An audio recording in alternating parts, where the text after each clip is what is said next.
casual or full-time is too low. So, it only takes a coffee shop to have 10 casuals and 5 full-time staff, and it's deemed to be a small business. Just picking up from the idea of the individual and individual freedoms, I think small business is very much the microcosm of the idea of individual. It's the microcosm of the way you think you operate, your own way you want to grow, and how far you grow and how fast you want to grow.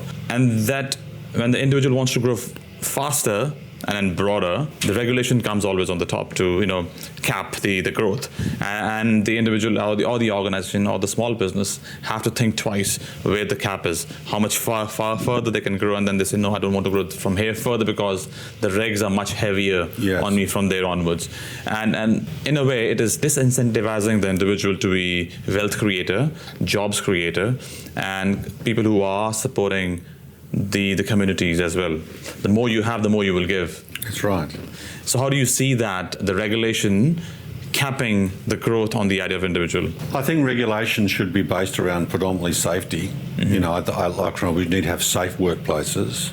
But in terms of regulation, which constrain the growth of businesses, like payroll tax, it's not a safety regulation. It's simply a tax on company growing, or land tax. It doesn't have any sort of operational benefit to the business.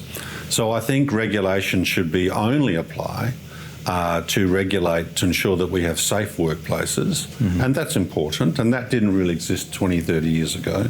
So, but you're dead right, and I also think that the definition of a small business, which is currently 15 employees, casual or full-time, is too low. So, it only takes a coffee shop to have 10 casuals and 5 full-time staff, and it's deemed to be a small business. So regulation really cuts in this country